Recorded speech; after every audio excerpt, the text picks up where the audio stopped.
Welcome, welcome, welcome. This is Conscious Reconstruction. I am the host with the most, aka Tony Melbourne. I'm here with the most host, aka Just Charles, aka Agent 009, and also joined in the building with the one, the only Trina, aka Don't Ask Her No Questions. If you see her in these streets, mind your business. Hey everybody. And we here for another good episode. I want to start off on a somber note, like, you know, every fucking week has been of 2021.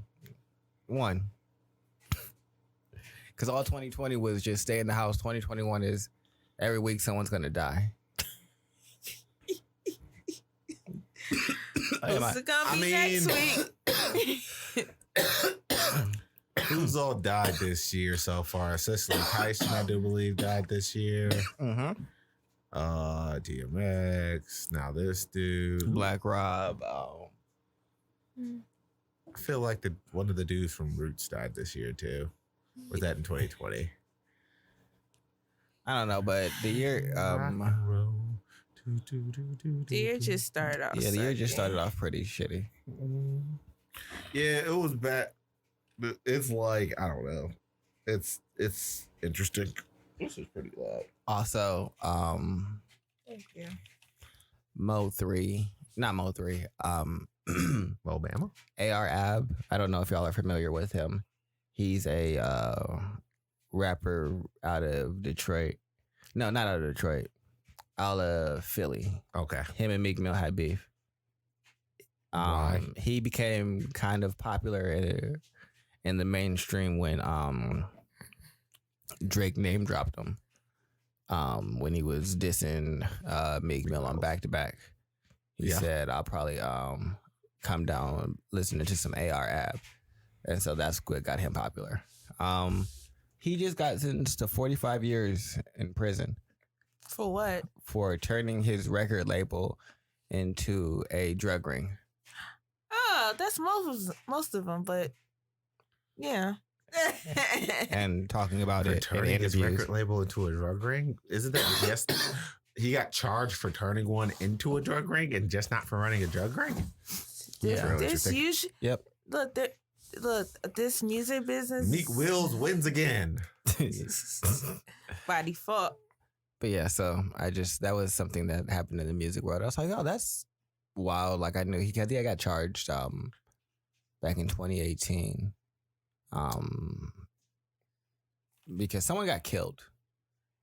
And the person that was the killer then turned like state informant and snitched on everybody else. Wow. Yep. It's real interesting. Well, So that's one reason why you can't have everybody up in your business. 45 years, he's basically, should just say life at this point. Because how he's fighting his 30s. Consecutive or concurrent? I don't know. Because I'm guessing he has multiple charges. Because Charles, it don't even matter. well, if it's consecutive, he's basically dead. If it's concurrent, then he might be able to get out within 15 years. When he got sentenced, he said that I'm not saying I'm innocent, but I'm saying I ain't commit all them charges. So he's saying that he ain't do everything that he got accused of. I mean, did he plea it out or did he go to trial? I mean, he went to trial, so he's gonna have an appeal. I mean, you can always appeal, but doesn't mean people are actually going to see your appeal. He'll probably be out within 30 years. Shit. That's such a long And how old time. is he? Like in his 30s, probably? Let's look. Ooh. That's a long time. You might as well just keep me in there. Because, shoot, almost more than half of my life is gone. He is 38. He'll be 39 in September. Oh, he's not getting out till he's Bye. basically 70. Bye. He can't even get back into drug It don't game even today. matter. You try to fight it, he'd be like, he should have took the plea deal. They probably plead him out in like 20. Oh, I mean, what kind of drug ring was it? Like, what was he running? Shit. He had to be running some real hard stuff in order to get that.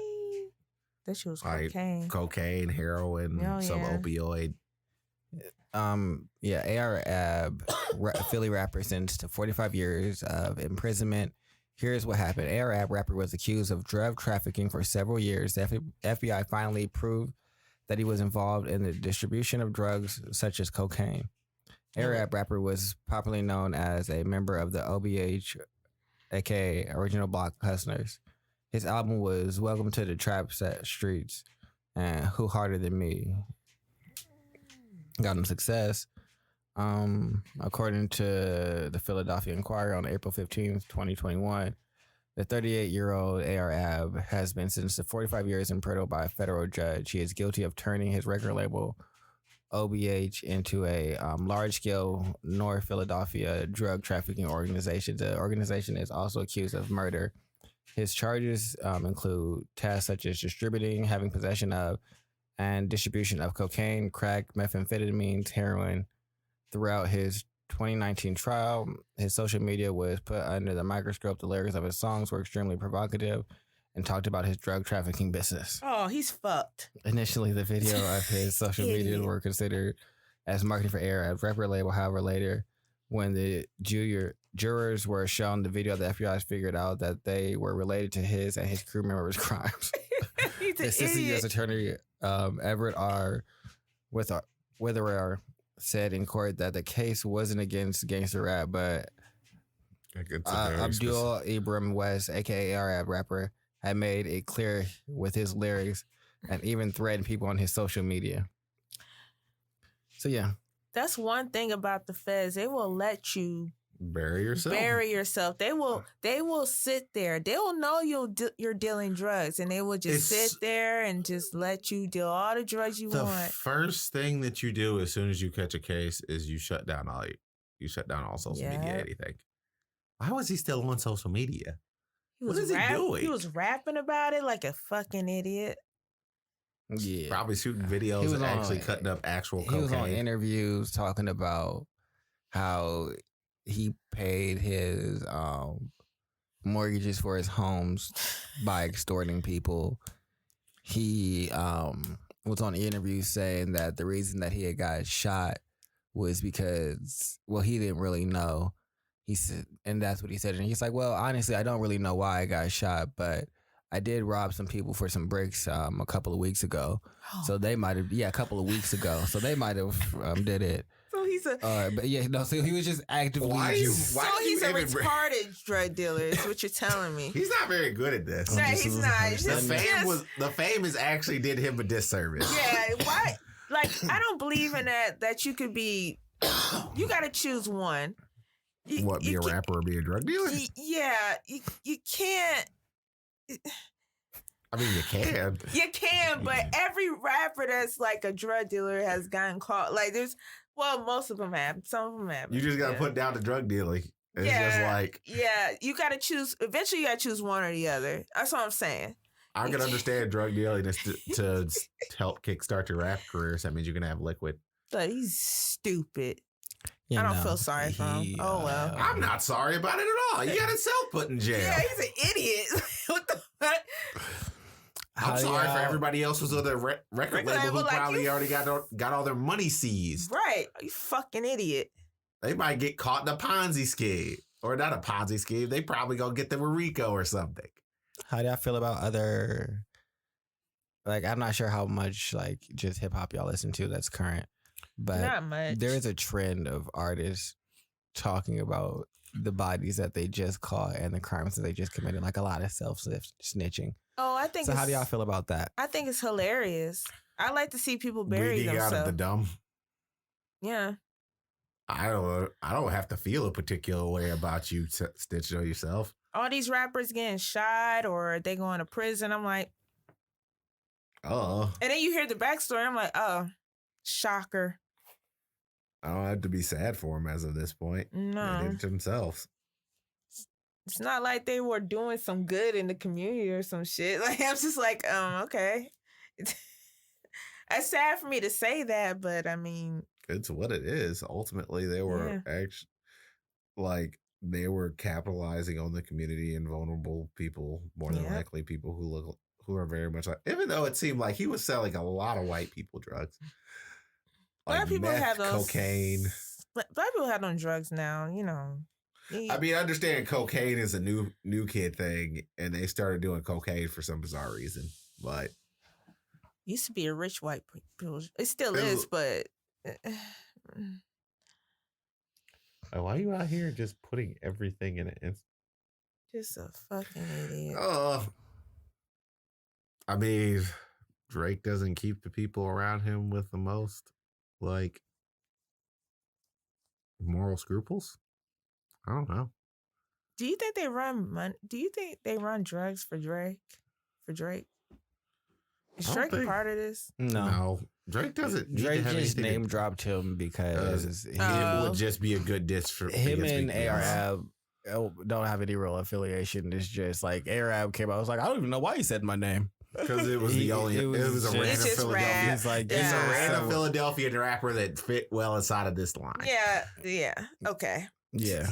And that he took that fame and used it, and then that turned into something. That's him, right? The fat one? Yeah. Okay. What is horrible? Why? I mean, why didn't he just take the fame and just be a rapper? Right. Like, you have a record label already, so that means you're technically already successful, and then you turned it into a drug ready. Guilty to the murder, then turned federal witness and testified against Ab. How does it feel? I would ask him, I would interview. So how does it feel to be in prison on your own accord? Because you told him yourself. Yeah. Just told on himself. I like you feel retarded, don't you? Jesus. I just wanted to go to the prison cell and be like, that's the... No, see, I'm not going to ever actually reach out in contact with him because he still has active people. I don't think he feels bad because he was like, I'm not going to say I'm innocent. So he was like, yeah, I did a lot of what y'all said I did, but I didn't do some of these things.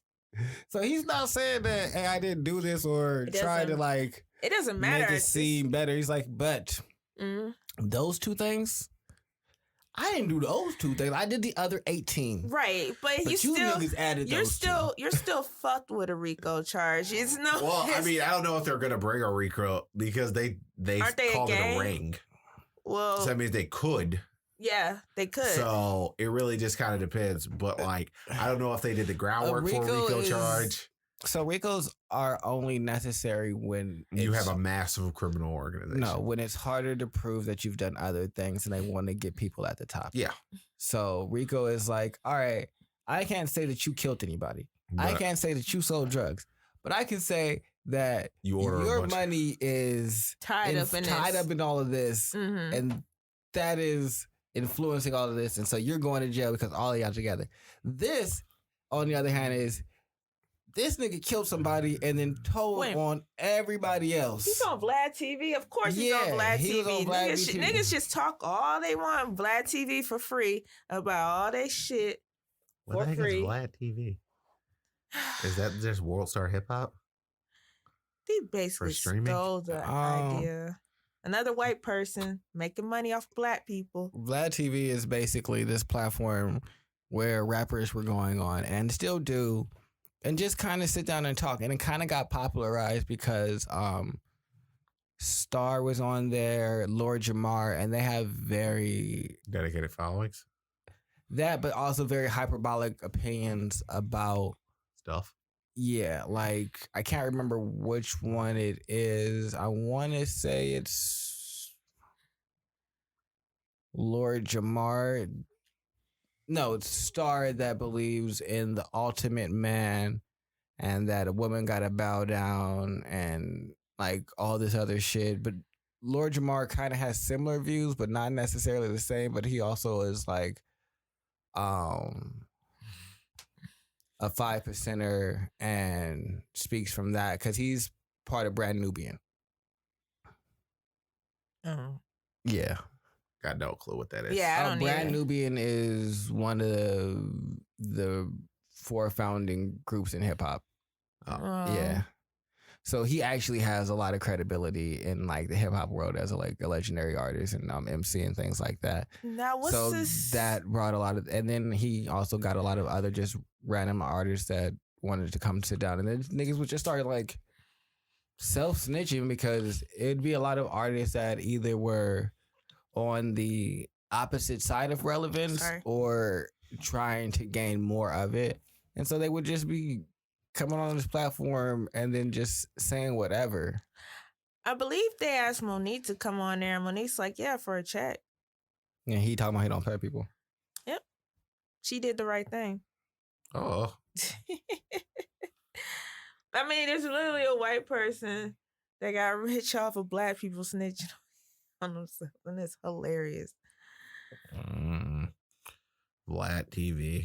I've watched them before. I stopped really watching them. Like, I've never turned I don't know where I don't know where y'all find these like toilet drains of the internet. It's like, who found 4chan? Vlad TV was is a main staple in hip hop. Yeah. Why? Because all the main hip hop legends, like I said, the hip hop legends, like hip hop legends, like Ray. Here, I'll show you. Raekwon. Yeah, Raekwon. What about the people from the Black Thought? I have a very vaunted Run DMC. There's also been a Q-Tip. See Murder. So like, look, Lunel, Cash Doll, Ricky Williams. He has a lot of people who just come on here from just different. White, G Herbo, Lamar Odom, Cardi B before she was Cardi B. Yeah, those Swiss Beats before are big interviews. He had Young Thug.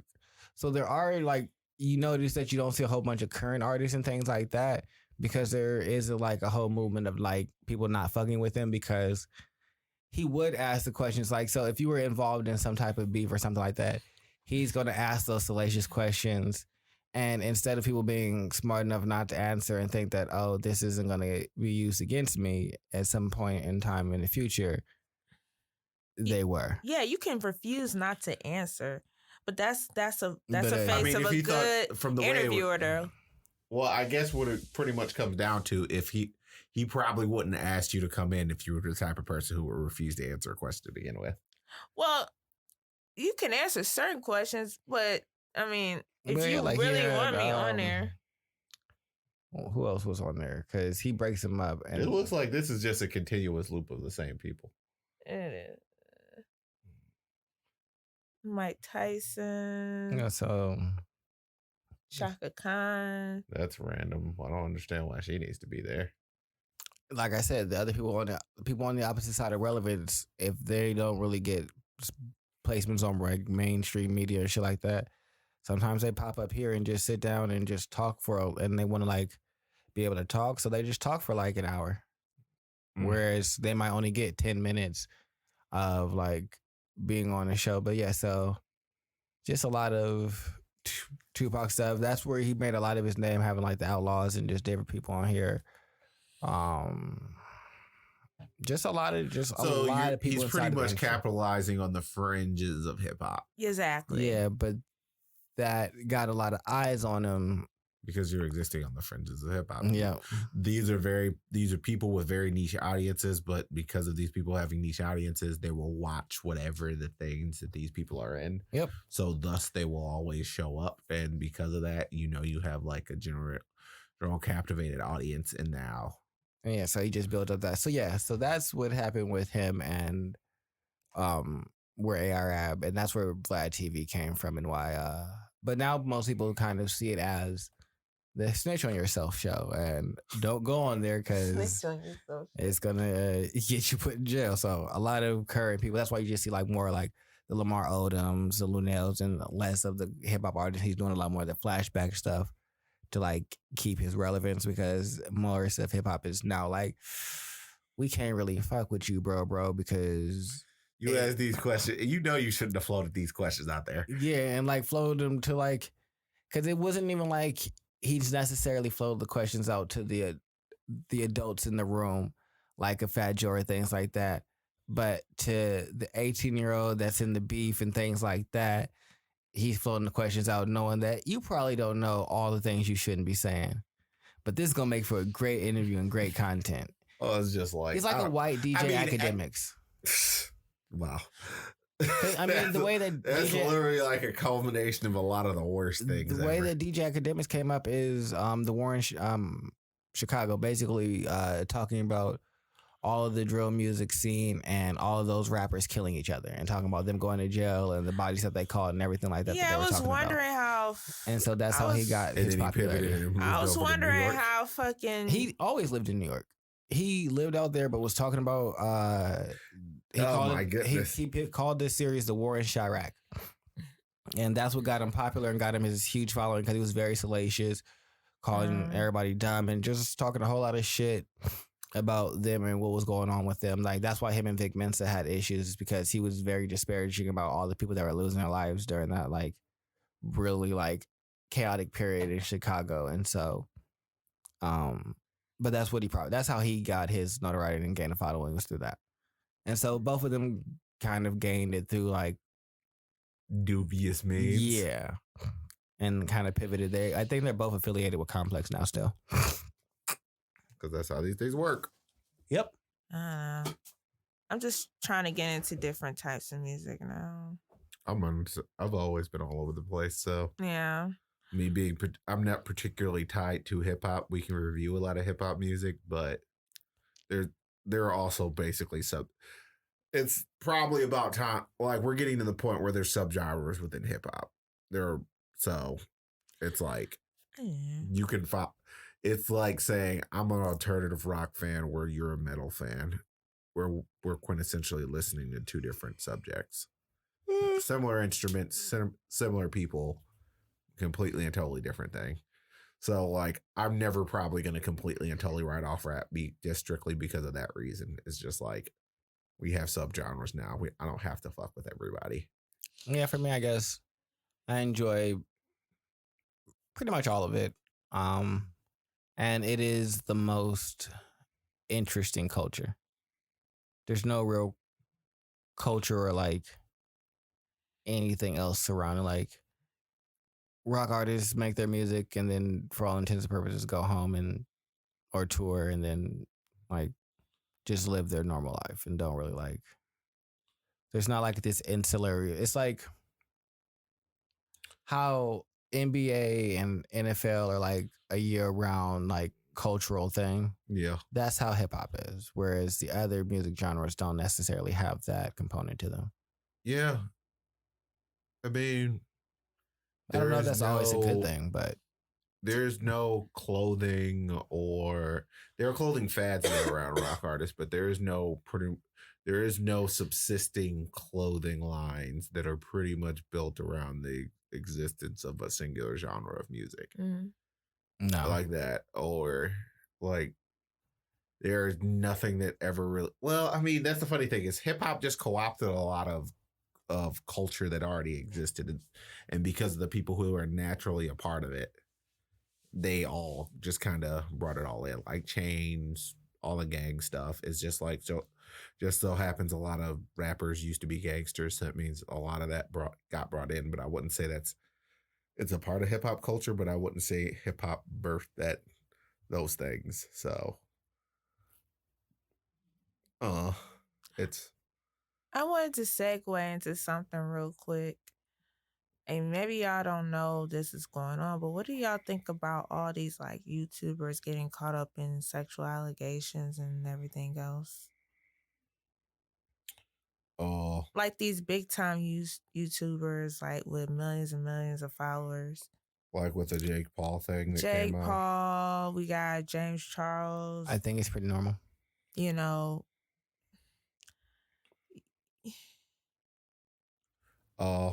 Anybody who gets any kind of modicum of power is probably in every point industry, the people at the top with all the power tend have to use been that shown that there's generally a portion of them that are abusing it and being creeps towards women. So How is this gonna?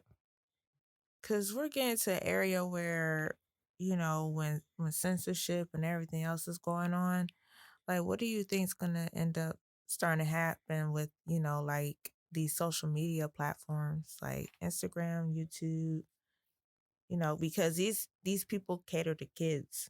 I mean, they don't cater to our age group.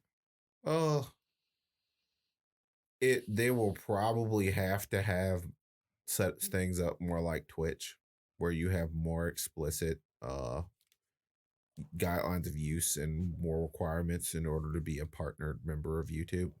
Mm. Like, because once you're partnered on Twitch, if you do something outlandish outside of Twitch, they can ban you. Whereas in YouTube, that's pretty much a thing that they're not really willing to broach. Yeah, I don't think they're doing enough, you know. I mean, for the most part, for a lot of those people, after they have these things, their money typically goes off a cliff. They lose all their sponsorships and stuff like that anyway. Because it's going into the realm of, you know, when I was talking about, if y'all remember, I was talking about like influencers and these big corporations losing money, you know, because of everything surrounding them, the rape allegations to the, you know, abuse allegations, all that other stuff, you know, all these big name brand companies, you know, invest money into them and then end up losing, you know. But hey, I don't know. I don't really know if you could. That's the funny thing about that. I don't even know if you really would call that even a loss, because at the end of the day, they got what they wanted and they just cut out when things, and they get to look good about taking their money away from them. Well, they pay them their sponsorship. They pay them, Charles, like millions and millions of dollars. I mean, you can get money up front, but they can very well sue you to get it back, depending upon the way they distributed the money. Because it's like, I don't think any corporation is dumb enough to give you all the money up front. Like, they're probably going to spread it out some point, and there's probably going to be a public image thing or a public image clause within the contract that says if at any point you become a issue, then we can cut you loose and we don't have to pay you any more money. Yeah. Like, all I'm gonna say is humans are faulty. Yeah, we're too faulty. I don't think we're too faulty. It's just the way that we're built. They could probably just go back to the way things were and not pay influencers the same way. Pay random people. Well, that's what's end up going to happening, because a lot of people want to be an influencer. They get all this free shit. They get all these, you know, free promotions, blah, blah, blah. And I'm like, you know what? These companies are looking at, you know, what's going on. And it's just not one person. It's pretty much what they deem to be the most effective use of their marketing money. Right. But then it's not, in the end, it's really not helping, because I'm like, shit, now I gotta drop this person. Now they got this going on. I gotta drop that person. Like, I think it's gonna really affect, you know, influencers. I mean, companies kind of operate in that sphere anyway. They cut people loose all the time. Yeah, but then it's becoming more and more of an issue. You know what I'm saying? It's just my opinion. I'm not saying that it's true or not, or it's going to happen, but I don't think these influencers are going to get us paid as much as they, you know, are used to. These $1 million deals going on, these, you know, like you said, random people getting thousands of dollars, you know, just to post on Instagram. It's not going to be like that. Hard to say, but yeah, it's hard to say now. I don't know why I would change it if I can get you Jake Paul to post things. Like, no one really cares about the Jake Paul thing, because that's the hilarious thing. Like, he had those sexual assault allegations, and they pretty much rolled off of his back, and he just kept it moving. Yeah, they disappeared. He knocked some dude out, and everything's fine. Well, I don't know. Like, I don't think it's gonna get better. Just because it's not on him right now doesn't mean that more people aren't gonna come forward. Doesn't mean that we've seen this happen. Like, I mean, also, like, the sheer toxicity of his fan base is probably gonna make this more so a difficult thing, because they're gonna berate any woman that pops up and says anything. Yeah, but she got millions and millions of views. I saw that video. Like, I don't know, but I'm just speculating at this point. Pretty much at the big, like when the video come out, I think about a week ago. Yeah, this only happened a week, and now he had his big fight. It'll take their mind off of it for a minute, and somebody else is probably gonna come out. Watch. I mean, but that's the thing. Jake Paul really isn't a. I don't think he really even does YouTube anymore since the Japanese forest thing. No, he does YouTube. He's on a different show, and it's a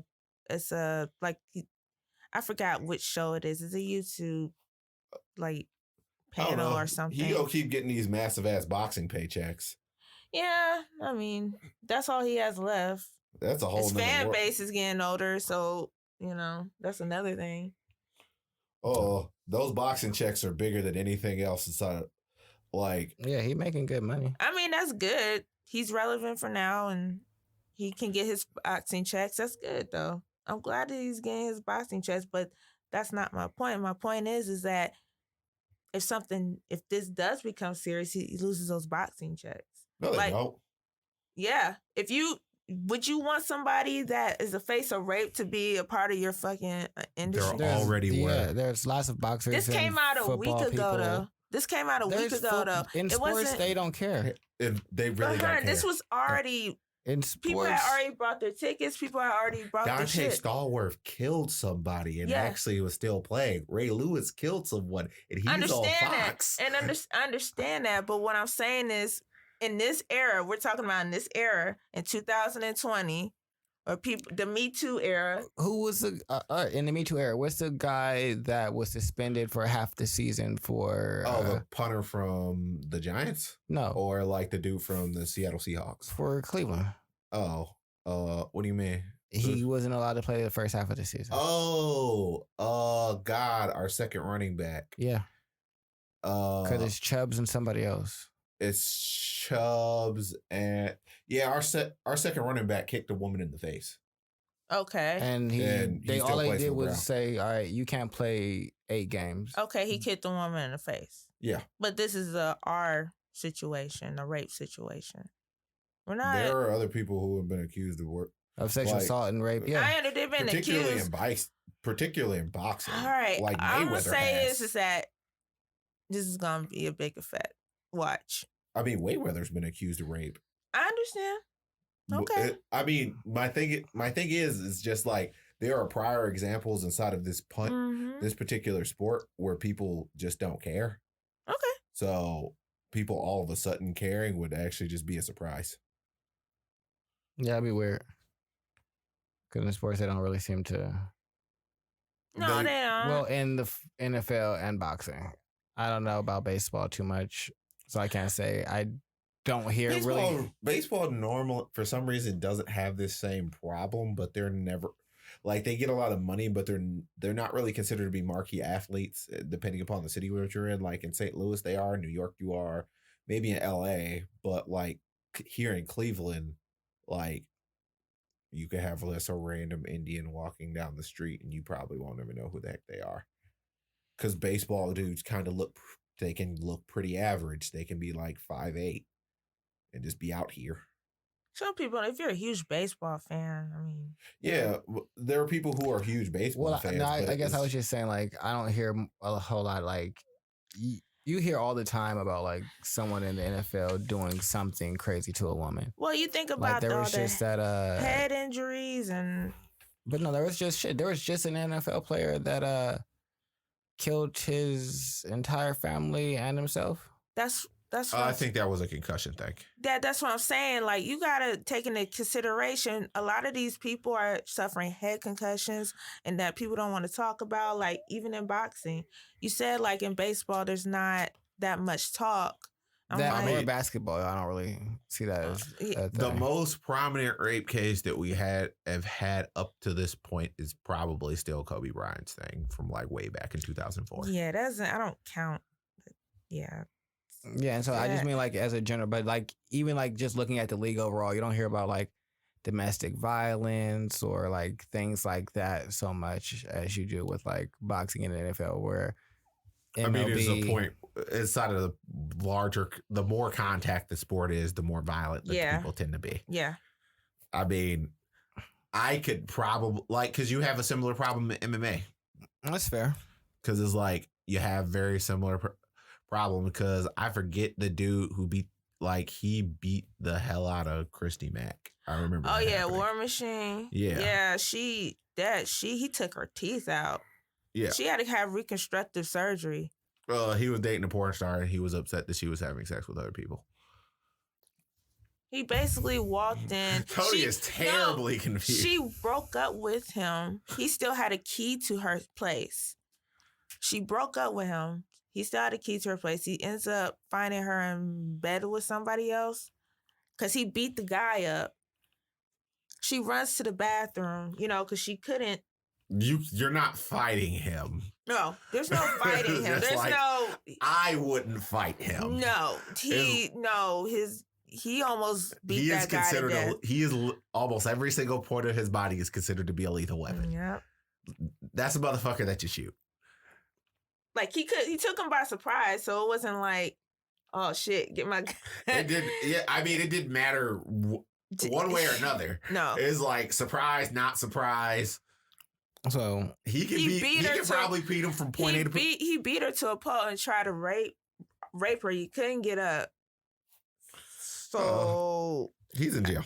Yeah, he's in prison. He's not. His name was War Machine? I believe so. Let's look up Christy Mack. Christy Mack's ex-girlfriend or boyfriend. Metz or Mac? Mac. MACK. Because that was a huge thing because that shook the entire MMA world because it was just like. If you were trying to blame her, I'm like, no, we're not going to do that. No.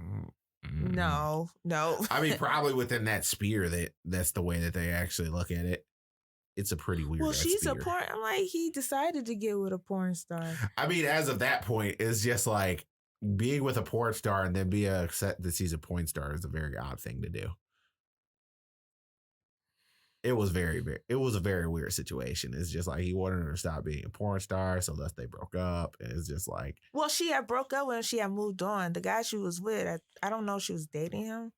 It doesn't particularly matter. So, you still shouldn't roll up to somebody's house and beat the life out of someone. Yeah, and beat the next person. It's just like when this is all you train to do, right?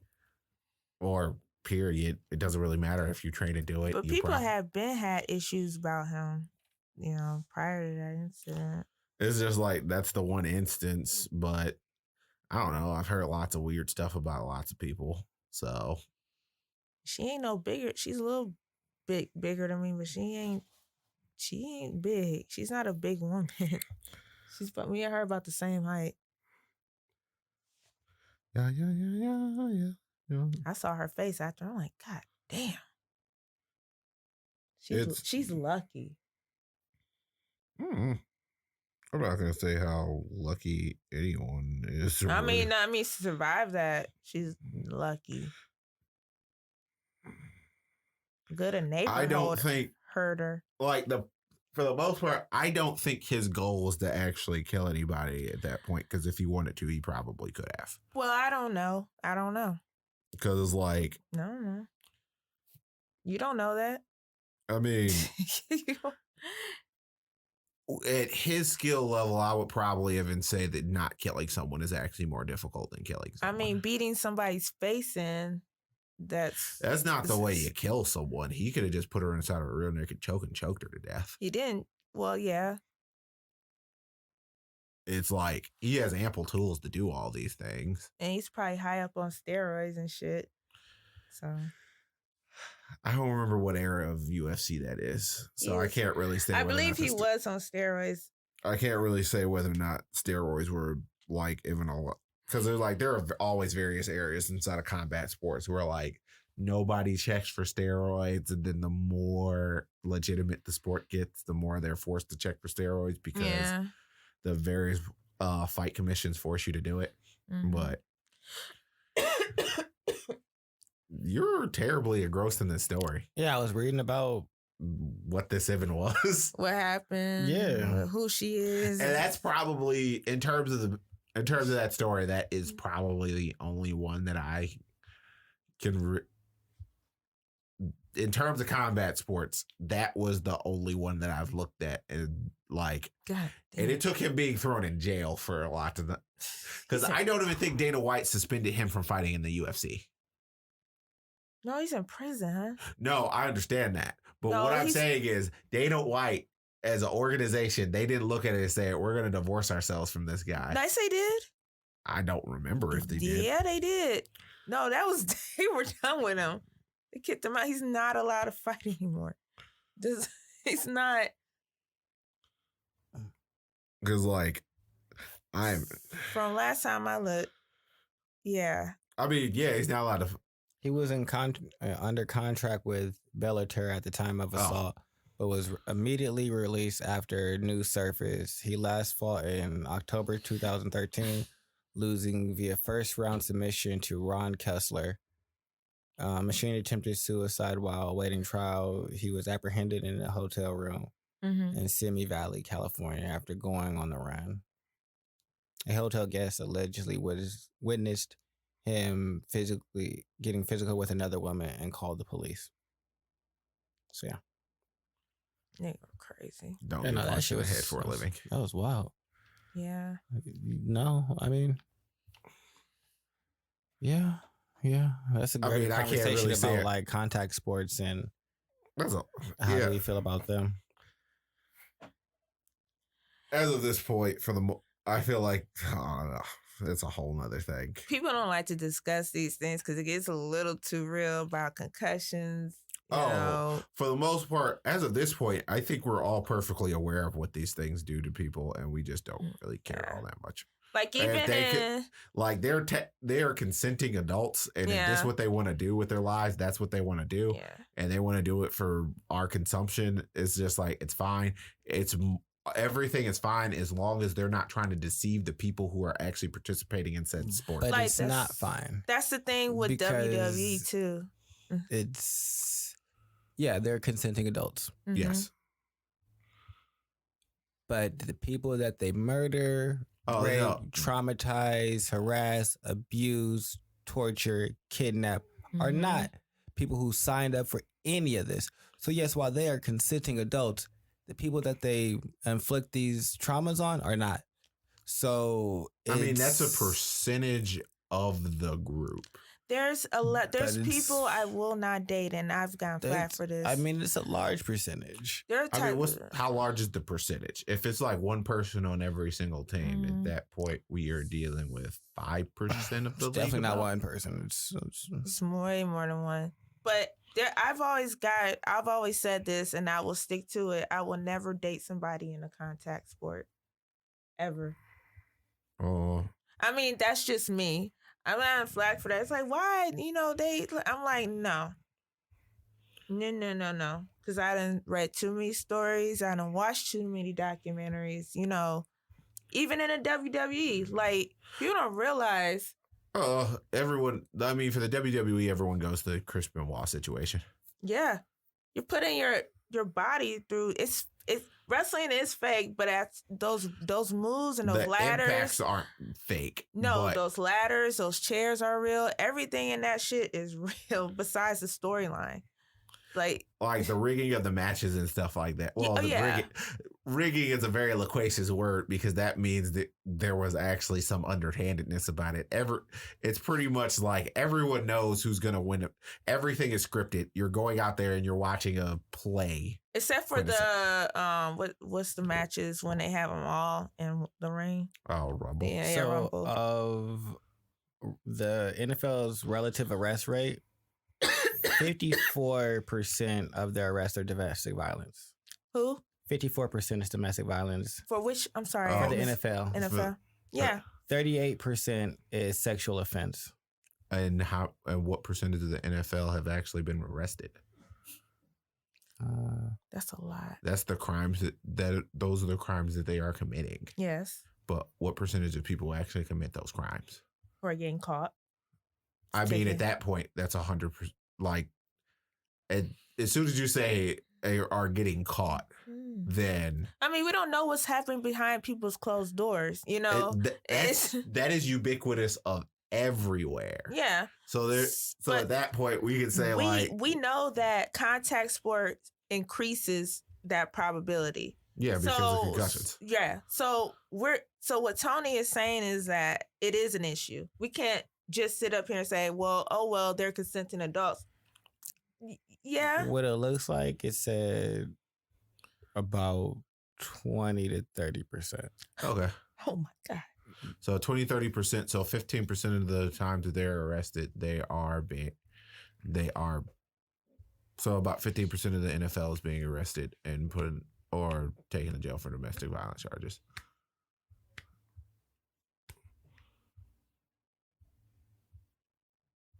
Yeah, so, and this is said they stuck with a baseline of 21%. But yeah. A baseline of 21%. I mean, I can send it to you. Oh no, I'm not really critiquing. So the 21% of the that's a 21. So at that chunk. point, 10%. It's a chunk. It's not. How much would you say the general populace is actually? Well, I wouldn't say more than 1% of the general populace is actually in jail. Let's just say that is an issue. Mm.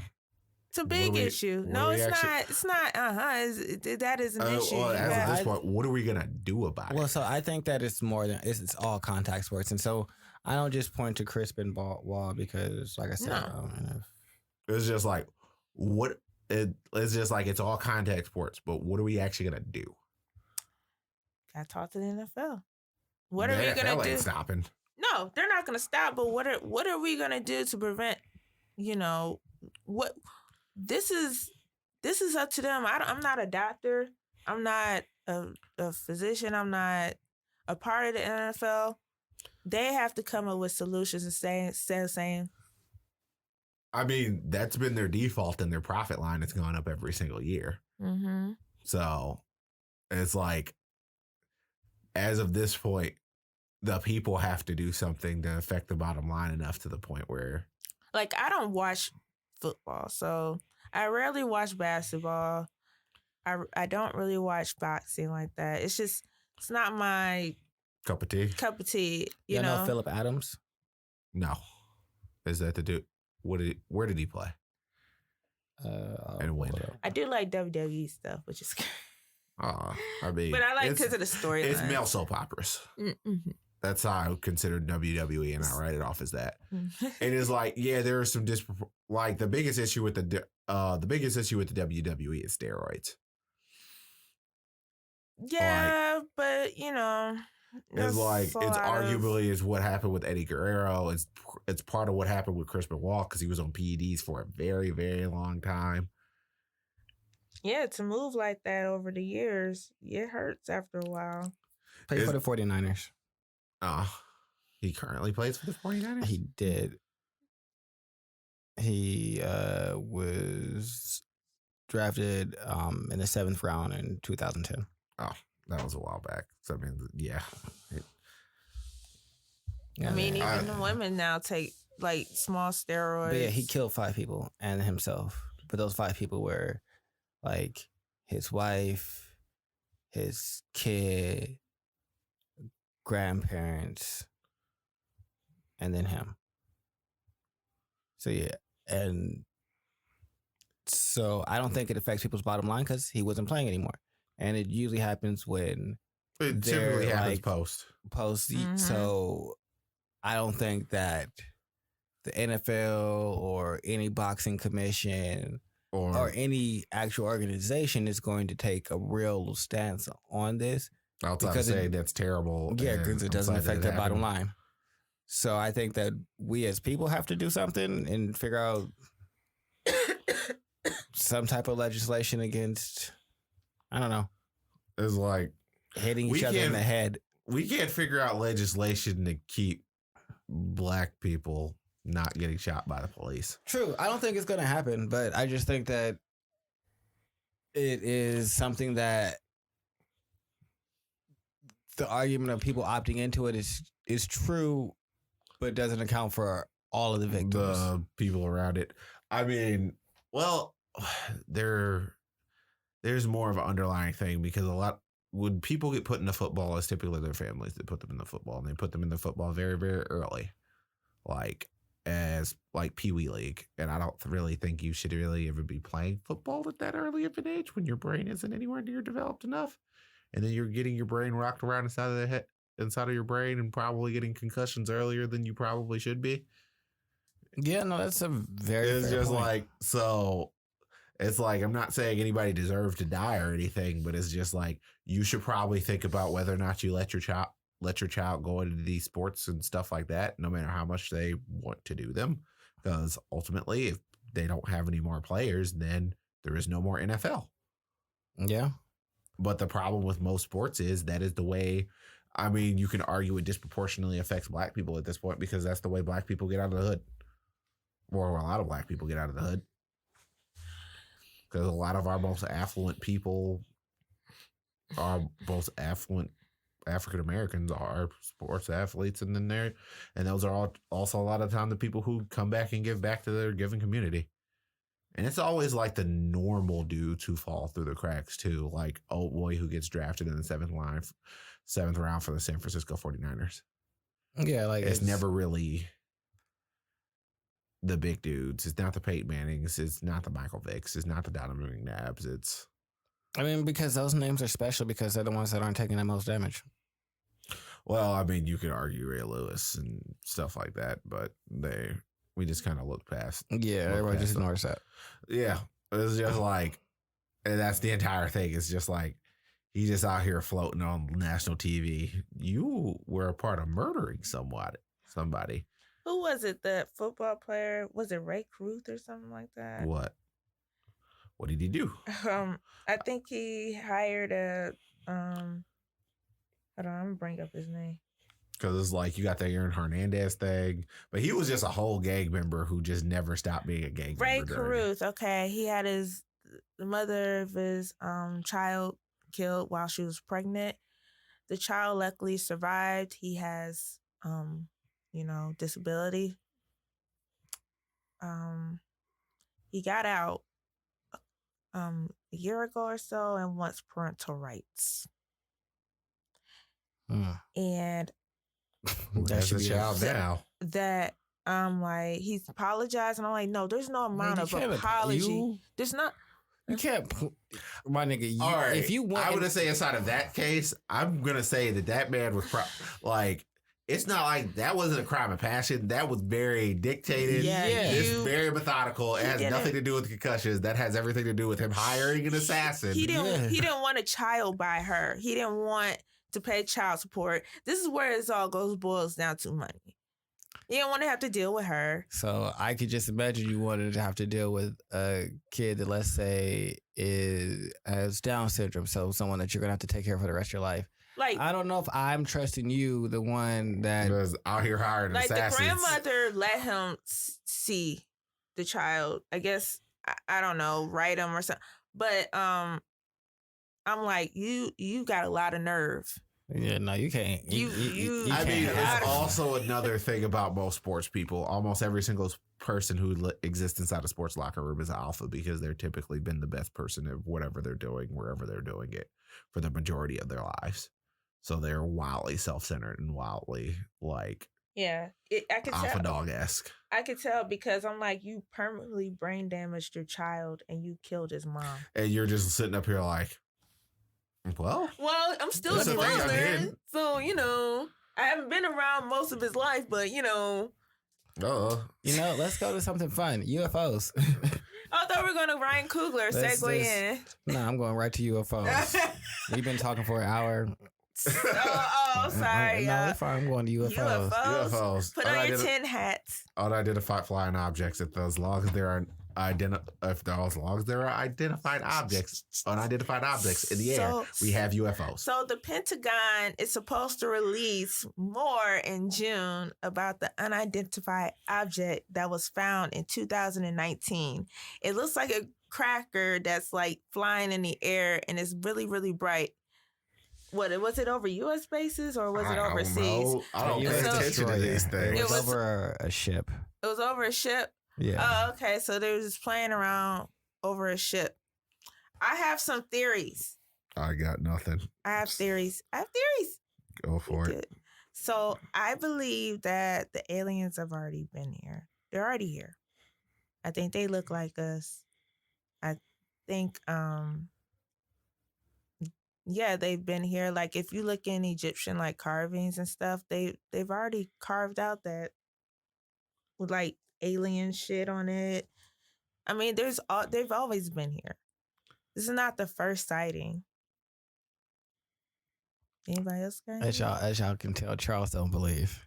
It's not that I don't believe. There are objects that are unidentified that are flying in the air. So when I say Charles don't believe, he don't think that there are aliens coming to Earth. I don't think we're that interesting. I just think humanity is inherently self-centered enough to believe that we're the center of everything and people want to watch us. I don't think that they want to watch us. I just think that if we just take a catalog of all the planets that we've discovered, Yeah.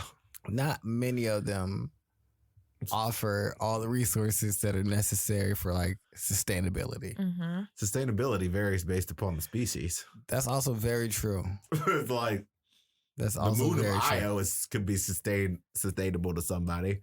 Pluto could be sustainable to some species. It all depends upon how your. I don't think we found all the planets yet. Like there's only a certain. They figured out a way to get to us. There's arguably a ninth planet like that orbits our solar system, but we have not not found it. left our solar system yet. So the likelihood of there being aliens out there pretty high. I'm not self-centered enough to think that we are probably the only people living anywhere. Watch. But I also don't think we're the most interesting thing. I mean, I feel like it would be like watching a soap opera if I were if I was a high enough. If I had the ability to travel here and get here within a reasonable amount of time, I'm sitting up here looking at these Neanderthals just like, what are y'all doing? Hey, go ahead, Tom. But why not? Like, if you could travel to another planet that had life on it, wouldn't you just be curious about what's going on?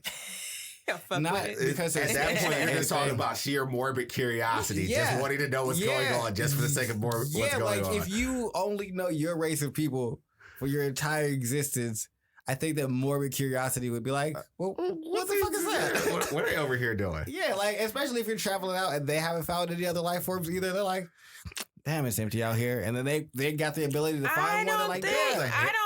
I don't think the aliens need us per se. I don't think they need our resources. Oh, no, I don't think they need us. I think the aliens came here to help. We're a lower grade planet. That's how I feel. Oh, we whole Star Trekking it here. And I think hold on. And I think the way, even if you look at our technology with the past decade, it's advanced so fast.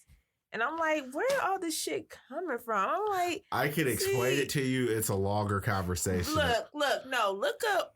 Go watch Bob Lazar. It's on Netflix. It's about Area 51 in space. Now, he's been saying the same thing since the 70s. He has pictures. He has freaking artifacts. The FBI has raided him for talking too goddamn much. Like, they're already here. They probably have raided him because he's probably getting access to federal resources when he's not supposed to be. He used to work for the feds. If you still have objects and pictures and photos, yeah, of course you're going to get raided. If you have top secret information, you're exposing it. And people think you're crazy. I mean, it don't belong to you. Yeah, it don't belong to you. Nigga, you talking too much. That's basically what it is. Like, this is not yours. Give this back. This is ours. It is mine. It's not. It is mine. I'm going to tell the people they already here. It's not yours. They walking among us. People have alien DNA, Elon Musk. So this is... Elon Musk is just a weirdo. No. Just like, no. We're not gonna excuse Elon Musk out of this conversation. I don't think he knows. Because he doesn't actually do anything. I don't think he knows. That's I the think thing. he has alien blood. I haven't said he was alien. Elon Musk is like fucking the Flavor Flav of technology. Okay. He shows up, he hypes everything up, but he doesn't actually make anything. Sure. It's just like Flavor Flav. All right, look at this scientist making this spaceship that I'm gonna take credit for. All I said was Elon Musk has alien DNA. I never said he was an alien. Never said that. I mean, he's got that weird like. Some of y'all probably dated an alien, didn't even know. See, See? I don't think so. Mm. I don't think that they're like that. I don't see why. I don't even think that they look like us. I think they're just an advanced Like I wouldn't think that like I we're mean, the only form that like life would like evolve into that could provide sentience and like full capabilities. I mean, the and human mastery body of is amazing, but it also sucks. Yeah. It's just like, So you think the aliens just have like tentacles coming out? I think they just not have. necessarily. I think there's just more efficient ways about going about. I mean, there's just different body types. Like you realistically could still have a biped, but have an exoskeleton and Because running truly, like that. Like that's not really like outside. probably So trying to get new eugenics. humanity isn't fully at its peak yet. It's not. We're not. We're still babies. Seriously, we're still did y'all watch forming. Invincible? What? You watch Invincible? No, I don't have Amazon Prime currently. Yes. Oh, I was gonna say, Yes. shit. The last episode, the main guy in there was trying to turn everybody into robot people, talking about being robots with humans. Last stage of evolution. I'm down with the Ghost in the Shell life. No, he was cutting off their vocal cords and just giving them a Yeah, one it was cyborg weird. eye. He He wasn't need to doing go. it properly. You need to go. Well, you can't half-ass this process. Yes, you Yeah. can. Yeah, he was What just the putting fuck? on You helmets doing on too them. much. It's like that's not people, that's kidnapping a cyborg. Yeah, he was half-assing it super hard. I want full Major Kusanagi. My brain is inside of a robot. Yeah, no, he was super half-assed about it. As Now- long as we don't have cyber blanks Now, for us, do you think that he's? shit sounds Do terrible. you think he's gonna kill his wife? No, That's all. This You don't. no, but She I knows. want to be a cyborg, or not a cyborg, but you want to be a whole ass robot. Why? well, I want a human brain. So you're gonna lose your penis, and then you're gonna lose your vocal cords. So you want to be a cyborg? No, I want to be like Ghost in the Shell cyborg. Because they've pretty much went through and recreated everything from top to bottom. I'm cool with being human. Hey, if I I'll hook go up full with aliens, robot man, baby. Oh yeah, Just like outside of the terrible 15-volt vision, but it's just like, I have a question in here. If y'all could have any superpower, what would it be?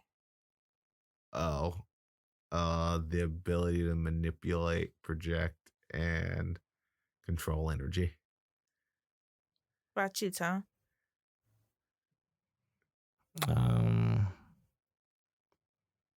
I'm probably Wolverineing it out here. I would want to be able to explode. Bone claws and immortality. I would want to be able to explode heads, like in The Boys too. Oh. I mean, that's such a specific. I just want to make your head blow. That's- Yeah, You went look for at immortality. I went for Right. omnipotence. I just look at- wait a you minute. went for blowing people Wait a up. minute, I just look at you and your head explodes. Hell It's yeah. just like, as long as it's made out of energy, I can create it, manipulate it, and then I will recreate it and solve the energy crisis and say fuck everybody. I'm not going to be like Tony Stark. I'm actually going to send this shit out. She's It's gonna just be over like, here you just go collapse killing the entire people. world. Why are Like, you fuck- going to just be a murderer?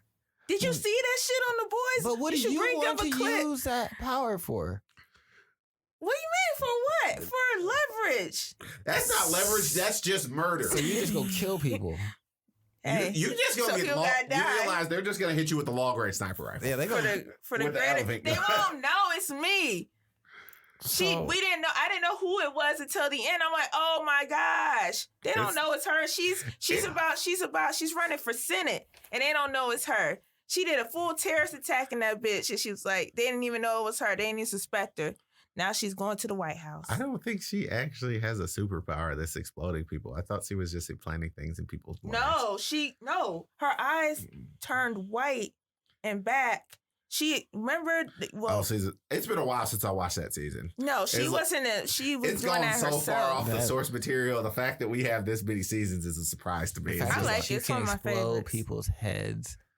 That's the fact that you just You want should to pull up the explode clip. people's head. No, I don't need to see that. No, you don't have to see the clip right now. I'm saying you got to pull up the clip after this because The it was. Boys is something that's actually kind of worth watching. It's pretty much. It worth was. watching. It was worth the watch. Like But just I that got courtroom that scene. to watch. I get Amazon Prime at one point of the year and watch like the 5 things I want to watch on Amazon Prime, and then I get rid of it. They have a free subscription model now. Mm-hmm. They just came out with that. I don't know where I saw that at. There is a strong contingent of people who own Amazon Prime that don't know you can watch stuff. It's like, Katrina, you just Have want to y'all murder heard people. about the people re-recording their music? Yes. It's a very, very odd thing. Well, Taylor Swift triggered it because of Scooter Braun. Scooter, but Scooter sold her music rights but didn't sell them back to her. Yeah. Because she made just money. petty. She made money off of that shit, though. Because she didn't want to pay what he wanted. Like, She he said, offered her, She said, he said, this is how much it's worth. She made a power move. She's like, F that. I'm just going to re-record it. I mean, this is going to be a very interesting it depends. thing. It's only a power Depend on move if who it people is. go and like Buy it. her new versions. Well, you gotta she account did. for, like- she did, but she has a huge fan base. That's the No, reason but what why. I'm saying is you got to account for like age, vocal deterioration, things like that. The Yeah. same type of like she was like She a doesn't sound the teenager same. and young when she did a lot of that, and so like that youthful energy is just going to be missing from a lot of records. So like the nostalgia that you might be looking for when you go to her re-record it might not It's be there. 'cause- quintessential. It's two different Have you heard things. Jay Holiday's new version of Bed? No, I don't want to. Oh my! But she is not that old. But she did. Jay Holiday. She did sell. Wait a minute, her Well, album I did mean, sell. there's a whole decade, a Right. decade of difference inside of someone's voice when it comes to you're at a limited shelf life is very much so. Like, that's a thing. But it's like, I don't know. I'm guessing that she talked to a lawyer before she actually did this, because it's just, I don't know everything that having a master's actually entails you, or what rights you actually hold for having that. Because I'm guessing whoever Scooter sold those masters to might actually sue their. No, you're allowed to re-record your own music. If you're Yeah. just allowed to re-record it. Yeah, a lot of artists are doing it right now. There's older artists that have done it. Like I said, Jay Holiday did it for. Yeah. So you know how that sounds. I mean, I know I played that song. I mean, that's like a slow dance classics, Tony. Listen to it on Apple Music, Spotify now. I'm not listening. Some things don't need to be redone. I understand that you're salty that you signed this 360 deal and you don't have the rights to your masters. Unfortunately, you signed a 360 deal and you don't have the rights to your masters. Like, and at the end of the day, like for Taylor Swift, I don't even understand why she cares. Because at the end of the day, you make more money now than you even did then, and your albums from now sell better than they did then. So like I understand some of those are like still some of your biggest bangers considerably, but like people like your modern day music. You make plenty of music off of your modern day stuff. So why do you like as of this point, you're making moves based off principles, and that's never really a sound thing to me. When anyone says I did it off of the principle, I did it because of the principle of it. Yeah, no. I mean, the principle is important. Doing things for the principle is a lot of times what people say before they do something stupid. It's like saying YOLO. At least to me. Because it's like you literally have no other logical reason for doing what you're doing. It's just like, I'm doing it based off the principle. You know, the reason why I won't take less than $50,000 for a job is not just because of the principle. That's what I'm worth. There's no principle behind it. That's what my actual work is worth. So, and I don't need you. So at the end of the day, they can suck eggs. But like for her, I'm re-recording this. You could just be making a whole nother CD. Now, the efficiency of re-recording things that you've already written means you don't have to write another CD. So that means being time efficient She is was great. just being petty, I think, too. She was proving her point, like, bitch, fuck you. I mean, how much did she sell? I want to look how much she sold. I think it sold fine. I know it did. I mean, no Taylor's like that's the thing. She could have recorded herself banging on pots and pans, and it probably would have sold as of this point in her life. Yeah, she really don't have to do shit. Like she is in full Shining Beyonce-esque type of framework in terms of her fan base. I don't know what they call themselves. Swifties. Swifters. Swishers. That's what they are to me now. They're swishers. Swishers. They're swishers. Swifties. But like at the end of the day, whenever they go to stream something, they're gonna have the original version and that version attached to their artist profile. Most people are probably gonna stream the oldest version.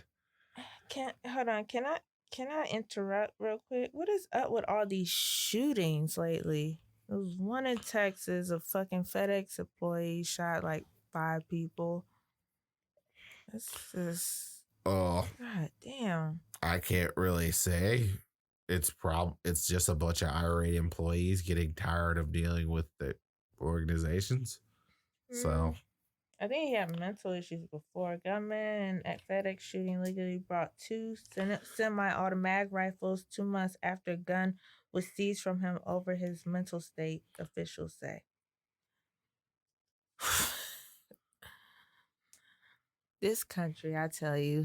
I mean, that's Texas. That might as well be a whole nother place. They're going to try to make this an argument and watch. What? They're really trying to ban semi-automatics. I mean, you can't ban all semi-automatic guns because all guns are semi-automatic. Yeah, they're going to try to ban, I think they're just going to... I had this conversation on the show a lot. Yeah, I'm not even going to have the argument. I'm just saying they're going to try. I never said they will or they won't. It's pretty much just going to be, all right, y'all got to stop selling these guns to people who have mental problems. So we're going to create some continuous certification like a driver's license. You would think that would be like simple. They're just going to create basically a gun holder's license and force you to go through certain mental checkpoints. Now, the problem with that is you can probably fake these things, but at some point you just have to just accept that enough hurdles are enough hurdles, and there's going to be some margin for acceptable error.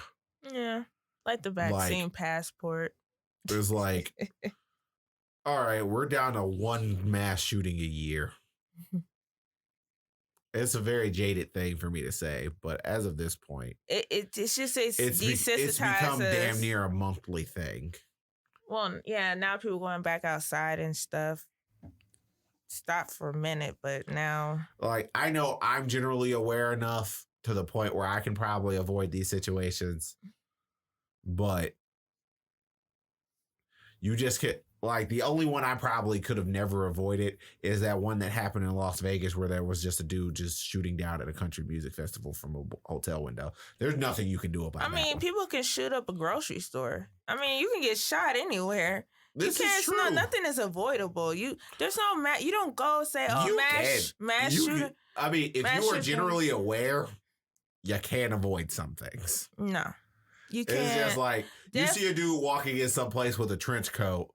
You know what I'm about to do? I'm about to duck off inside of Do you think everybody that comes to shoot somebody is going to have a trench coat and have black goggles on and not night necessarily, vision? but if or you're do not, they just bust in and just start shooting? They normally don't just bust in and start shooting. They normally conceal the weapon in somewhat, or at some point if you hear something or something. Because also, the funny thing, everyone thinks they know what a gun sounds like. Most people don't. I know what a gun sounds like. Yeah. But most people haven't. Most people haven't heard a gun go off. I don't want to be nowhere where they doing all that shooting at. It's just and most people haven't evolved to have the black people scatter. There've been a lot of mass shootings. It's there's just been a lot of shit. Mass shootings, police killings of black people, random white people harassing black people. There was the lieutenant that was pepper sprayed. Yeah. Let's also take into consideration, all these are for clicks and views. Most of black shootings are highlighted. Let's take that into consideration too. They do this all on purpose also. It is happening, but I just find it funny that, everywhere else. Police brutality happens to each and every group, but it's just not highlighted. But I know it's happening to mine, so stop it. Yeah, I know it's happening to you, and stop it. It should. So but I don't care about. But we're gonna address that because that plays into the role of money. That plays into the role of viewership. That plays in the role of desensitizing people. That's fine, but that needs to be that is an issue. If it stops me from getting my ass beat. And black bodies are a profit to a lot of people. That ties into it. That's why I mentioned it. True. Yeah, people aren't going to stop it. The news doesn't really care. No, I don't think the news cares, but I think people that get to see it become galvanized and want to make changes, and so. I mean, that's good, but those changes to me, like, they haven't come. Some people are being highlighted, but I mean, some places they have, some places they have not. Mm-hmm. Like New York, they have changed the way qualified immunity works. Right. So it's actually easier to convict police of police brutality and things of that nature. Like, people want to defund the police. I'm like, cool, yeah. But then at the same breath, like in Minneapolis right now, they're short on police staff. People don't talk about these things. People don't talk about the training. People don't talk about none of that. They just say defund the police. I'm like, okay. The last one that shot someone was literally a trainer. So as of this point, but still, that shows the lack of training. Yeah, that's always been an issue, and you have to rip them out from the root, and you have to completely and totally rebuild the entire organization. But at the same time, you're going to see more of that because people are just hiring willy nilly because all these police forces. You don't have to have any qualification in order to be a cop, right? All these, but what I'm saying to you is that the stipulation isn't going to be as, even beforehand it wasn't shit. Yeah. But a lot of cops are quitting. A lot of older cops are quitting. So what happens is they start hiring regular Joe Schmo just off the street, not doing what they're supposed to, even more. And you're going to have more incidents like this. I mean, people don't want to discuss the real issues. They just want to loot, and they want to just, I don't know. I'm just. What do you consider the real issue then? Training, not just hiring anybody. It should be longer. It should be more qualifications, but I don't think those are all things that people are talking about, though. No, they're not. I've heard people talk about training and things of that nature. I mean, people yell training, but then they want to defund the police. I'm like, which one is it?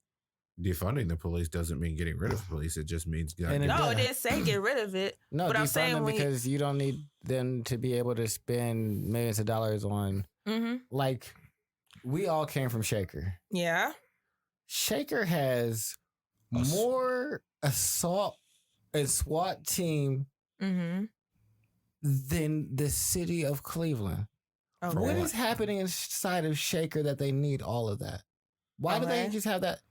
So they're not spending the money on training. So you're telling me they're just nothing amassing, going on? Not. So you want to defund the SWAT? Shaker has a whole fucking armored truck with a turn on it.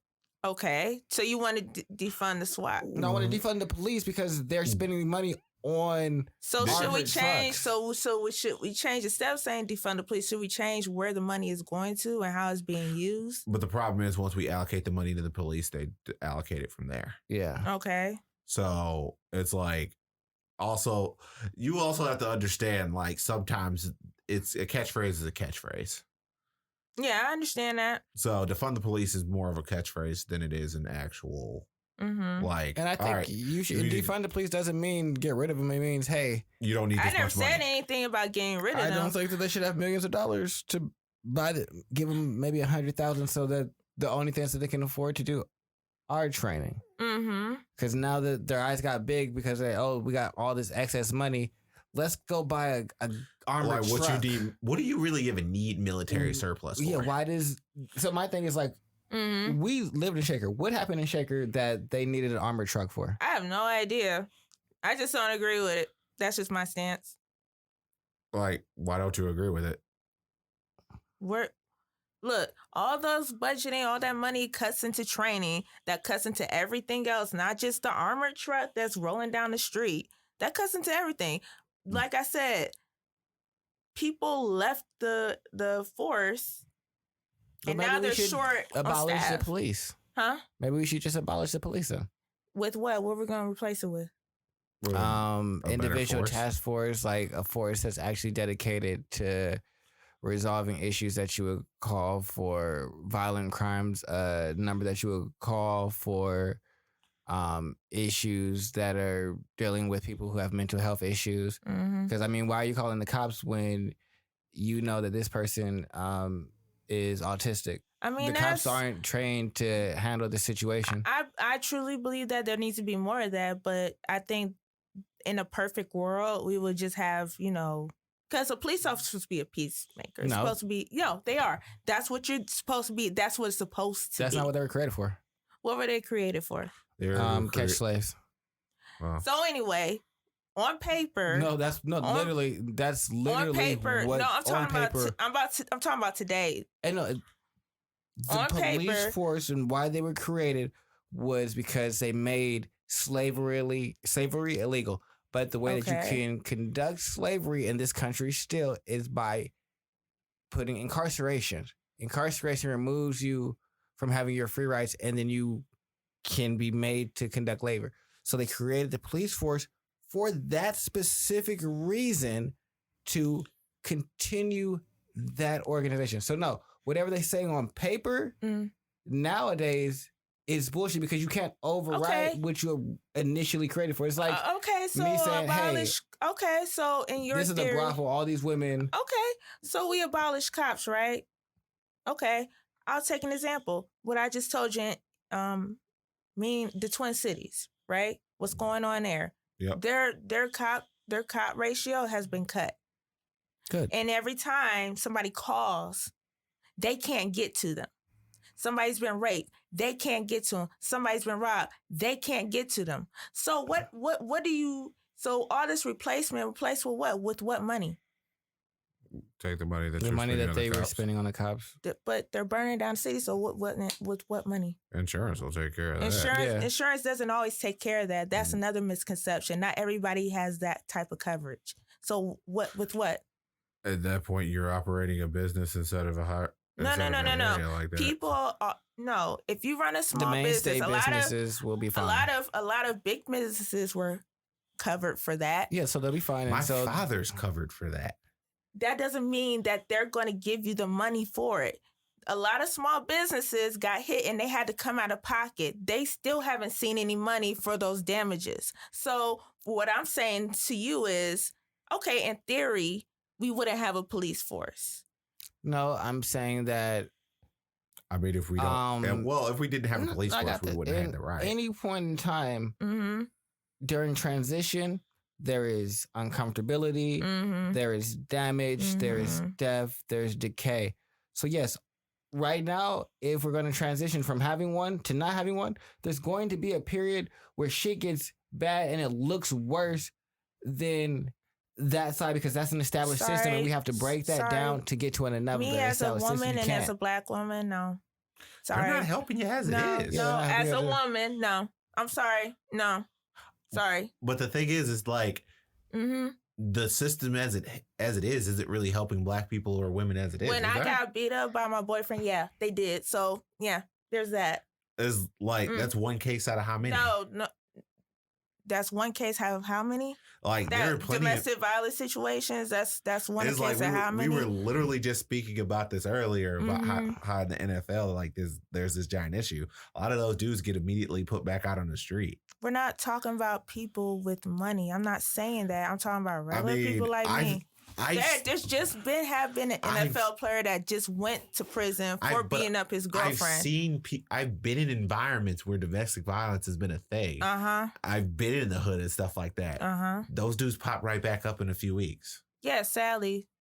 Because the girl doesn't want to testify or whatnot. Yeah, sadly. So that means it's just like they're at the end of the day, is like the system at hand is not necessarily being helpful. So, yeah, we should change the system. But to get rid of cops, no. Sorry. It's just like... I think people live in la-la land to where they think that... I'm not saying that there shouldn't be someone that you can call for these situations. If there's someone that... If there's a specific line that says, hey, I call this number when shit is violent, and I need people that know how to handle a violent situation, or this motherfucker's gonna get aggressive. So you would call them. But what I'm saying is the preordained system where you call this one number and this group of people is supposed to handle every gambit of situations. It doesn't make sense because they're not trained to handle every gambit of situations. Right. So you need to abolish that so you can create smaller, nuanced groups. So there's a group that comes for you when you have an abusive boyfriend, or you having a group that comes for the person that is in the middle of the street having a fucking autistic relapse and just flipping the fuck out, or someone that comes for someone that is drug overdose and things like that. So different people that are specialized for different things. So the person that would come for you should be carrying a gun and should have some type of combat training and know, hey, I might have to get into some shit in this situation because that's what I'm being called for. But they shouldn't be the person that you call for the person that's in the street that it doesn't have any presence of mind and doesn't really have a connection to reality. So even with the police being there and issuing instructions, they're not going to be able to comprehend What if they don't that. know? What if they don't know they have a mental disability? Like the person that calls on them may not know that they have a mental disability. If it's not a violent situation, then you don't. What if that person has a gun? Like we don't see it. So I mean, but you're adding. How many autistic people have you heard of inside the middle of the street with a gun? Yeah, that's not a realistic situation. So yeah, we can do what ifs and make up straw mans that are very I'm just hypothetical. making what ifs that have already happened. That is literally what situation was there with an autistic man in the middle of the street with a gun? So there's never been an autistic man in the street with a gun. Well, no, I'm not going to say never because that's a statistical impossibility. But we're saying if we're going to use a gambit, it's probably 1 in 10,000. I understand. What if somebody was just having an episode? I get it. Yeah, so it's not worth bringing up the point of them having a gun because if they're just having an episode, cops aren't the people that are trained to deal with that. So why would you, and why should they be the people that are caught? And I agree. I agree with that statement. But getting rid of police, I don't agree with. That's the part I will never agree with, and it doesn't matter. I mean, when you're saying getting rid of the police, you're saying they are not going to exist inside of any way, shape, or form. Is that what you mean? Or no, that is not what Tony is saying. I'm saying that they're not going to exist in the same capacity. They're not even going to. Because what I'm saying is the structure that originally was created for the police, you have to abolish that because that it doesn't work. Is geared towards police are incentivized to send people to jail. That's what police do. Okay. They're not here to solve a situation. They're not really here designed to solve any specific situation. They're just really trained for like, oh, if things go bad, you got to chase, you got to run, and then here's all this paperwork shit. But they're really what they're trained to do is stop people from escaping, catch them and arrest them. And then talk about, all right, well, if you catch people doing things that don't involve you arresting them, you can give them a ticket and get money from them this way. So this is the secondary way that we get our income. But your main job is to catch people and arrest, quote unquote, the bad guy. Okay. They're not equipped to deal with 90% of the situations that they're called to. Or it's like... And when they come... They make the situation worse. I get what you're saying. So I agree with you, Tony. Honestly, I think that there should be people, like I said, that are trained that, hey... They're with the shits. That are with the shits, but you're calling them with the understanding that, hey, I'm calling the people that are with the shits because this is a with the shit situation. Someone's shooting at me. I'm trapped in a bathroom or a closet because someone's trying to attack me or beat me, and I need help. And I need people that are going to be physically capable and in this situation. Right. That's what I don't need to call the people that are going to try and talk them down and are looking for mental health because that's not what's going on right now. But I do think that there's someone that should be called for the mental health situation, and that's not what we have. Yeah. So when I say get rid of the police, that's what I mean. You got to get rid of like in some places those things do exist now. Yeah. Right? Because of a lot of these situations, San Francisco is actually, for the most part, they've rolled that system out. It exists. It's a thing. Does it work? It's been fairly successful as it is now, but the thing with these things is the adoption time is just really slow. The way Tony likes to deal with things is not generally the way with most people are like to deal not. with it. Is like Tony says, just It's all like right, we need to reshuffle this entire thing, and if some I'm things, curious to like some the people- status on that, and you have to bring that next time. it's probably hard to get people to adopt to it because you have a lot of people that are just intrinsically going to be used to dialing 911. well, as of that well, point, that it should just be You won't even think you about can leave could- that number as the pivotal Yeah. thing, but it would require the operator to have a lot more nuance inside the given What's situation. your emergency? What's your issue? Like, and then you can direct them to the right place. That's basically should be the operator's. but then you got to make sure all these operators are actually trained for that, and then that is gets the into easiest a new point to train people. Yeah, but that gets into like A whole bunch all of right, nuance. if I'm trained and this is more of a specialty role, See, you got to pay me more than like yeah, you do have to pay $8 more than an hour. $18 an hour. when I work at night. Instead of getting a military Humvee, we pay the 911 operator some more money. I'm fine with that. See, Yeah, now and- we're getting to some, a little bit of Like, that's literally just taking. holes. That's not a hole. That's taking the billions of dollars I'm spending over here and just shifting it to the operators. Yeah. And if paying the operators more money is going to get less people killed, I'm fine with that. That's true. Yeah, because I think that especially because you got to be there day and night, so you're gonna have to have people that want to work the night shift, which is generally a less desirable shift. So I mean, if you're not really incentivizing people with pay, you're gonna get the people that have to do this job. And being a 911 operator is not an easy job. Not They at all. should get That paid. sounds They stressful as should have hell. been get paid. I don't know how more much than they get paid now as it is. 18 to 20. I've been a dispatch operator before, and I can only imagine how stressful it is being a dispatch operator in like the civilian sector. Like I did it in the Air Force. It was Yeah. just like, it was bad And- enough there. Yeah, because I did it in the daytime for a while, and then I did it at night.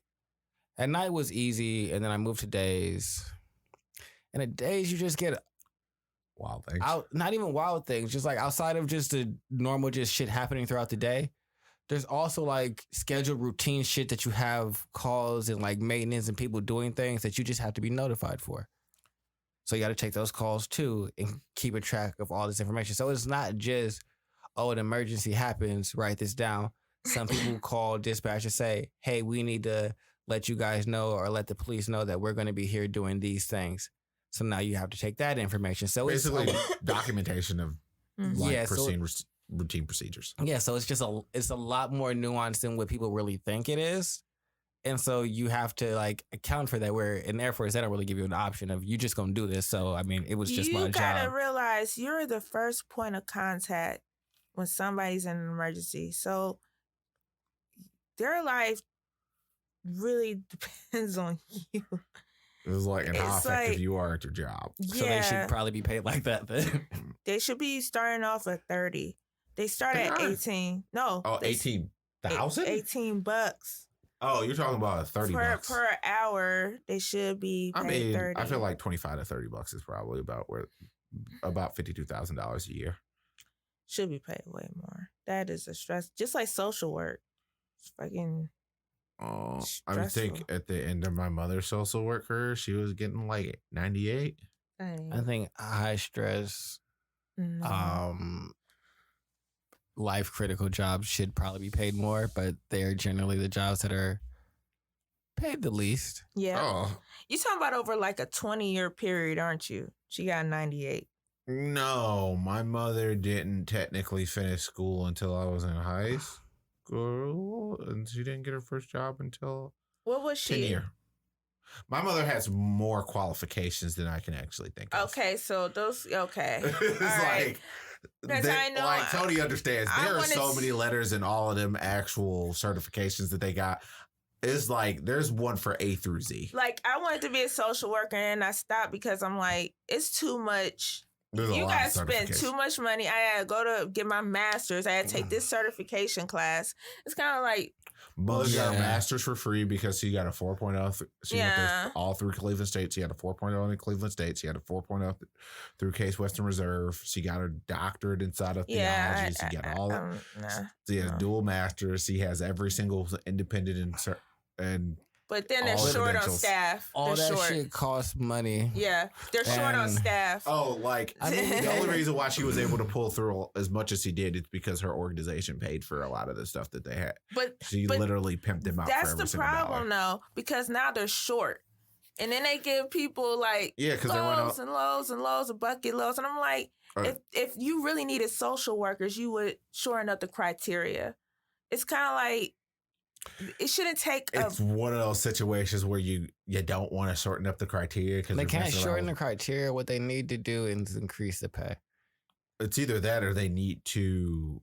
Because the criteria realistically should be more stringent. well, you have to have your master's at least. Generally, You start off your bachelor's doing like what? You probably go in there and do ISWs. like an entry, like intern or whatever. Nah, with your bachelor's, all you really need to be a social worker is your bachelor's. Yeah, that's what I'm saying. but you're start always off. operating behind someone else's. That's what I'm saying. Like yeah. you need your you need you your own wanna be- licensure. to get your actual, you know. Oh, Like- I mean, it depends. Like, you don't really need your license. Like, no, but you want to in order to make any real money, because you're not gonna make shit with the bachelor's. You're making like 30 to 40. true, but that's what I mean. That's the issue. Because those They need to start the Yeah. beginning bracket a little bit higher at like 50,000. Yes. Yeah, because those are the people that Those are the nuts and bolts. Those are the people who because grease the those are people wheels. that drive every day and go actually see the clients. Well, those are that's the what people I'm that the talking company build off of. So those are the people that Those are the people I'm talking about. With the Yeah. whole, Yeah, they're my not mother was not. paid. They're not paid at the level. The majority of them no. are not paid. Oh, I where completely they and need to. totally accept that. My mother was completely and my mother wasn't paid enough to do the amount of stuff that she had to do. Exactly. It's like she was pretty much running half of an organization for that. For $98,000. They pretty much gave her a whole arm, and she was dealing with. She had and she's in it. She's dealing with like 20, 30 kids at a time. Jesus. It's like her caseload was wild. It is just like, and then when they look at her, it's just like, and then everything fell apart after she left the job, and they're like, "What happened?" There was nobody qualified to do this, and a lot of the people who were also you run into a lot of people who just do shit wrong, Yep. even with all the qualifications. But that's neither. Well, that's here and there. There was so. this huge case. I forgot that boy's name. It's a Oh. documentary on Netflix, and I couldn't even get through to stomach the whole documentary. You know, Oh. so many people, just social workers, did not pay attention to what's going on. Oh, he's fine. Well, I mean, He found it's the volume. kitty litter in his intestines. You know, sometimes volume. it's not their fault though. Like, it's a 50-50. Like, I know a lot of people will get mad at the social worker, but sometimes it's this one social worker got 50 kids, so they don't have realistically the necessary time. to the really one I'm extrapolate talking on what's going about on. was absolutely social worker's fault. He was coming to school with black eyes. Like that's the amount, and the teacher called. Nothing was done. I mean, you should have there should be a social worker. Maybe Shaker was weird and we had an in-school social worker and every place doesn't have an in-school social worker. So, No, Let me- So they were just calling. He's like, oh, I'm like, I mean, you can't be calling the foster parents when he's coming in with black eye. Because the problem with a lot of foster parents is they didn't treat the kids that they take into their houses like cash he cows. wasn't a foster child. He wasn't. Like, It was foster shame. care is trash. Like, I almost think orphanages are better, but then I'm also like, They're pretty those much are- also state money funded. I mean, but I feel like they should be more like group homes but you should have to have like highly qualified like people working there. pretty much the entire social services arm of the United States should probably be rewritten and redone at some point. Yeah, like It's like, it seriously and the needs police, and the police also need to be moved over to a social service and not a part of any administrative branch of the government.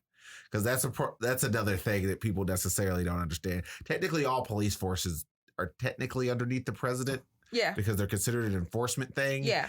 And their job really shouldn't be to, but their that's job. Why they're under the fucking president? Because they're for slaves.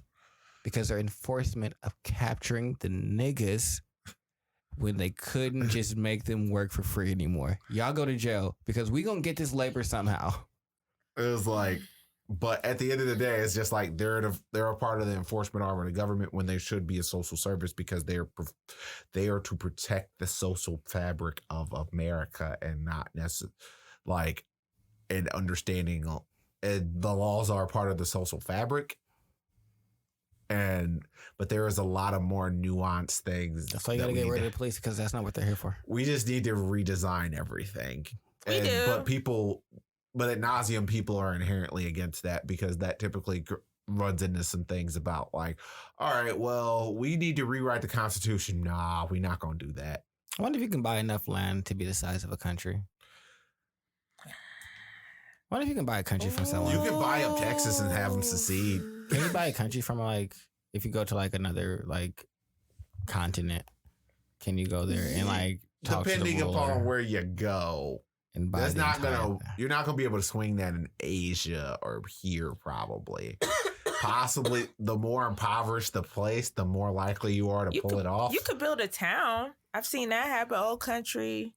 Where is it on Netflix? Old Country. Don't talk to Tony about Wild Country. Something. He's already pitched this to all of us. I'm doing that, but I just was curious. I'm just like. But every society has their issues. Well, I guess I learned. My thought process is.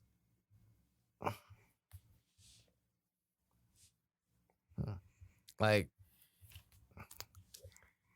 everybody gets real cute and be like, oh, this is the way the world runs. Yeah, but for now. So, I mean, if you really want to go through a bloody violent sedition, you can. I don't want to go through a sedition, but I'm just saying that at one time there were just different countries and different borders and different nations and different people. And then now there's... That involved conquest, Tony. Completely new ones. And that's the reason, if you want to go through some conquest and some good old colonization, you can do that. It'll probably be frowned upon. I don't want to do that. I just know you gotta conquer some place. You can't run around in Africa conquering stuff because people get upset. This current world structure is very precarious.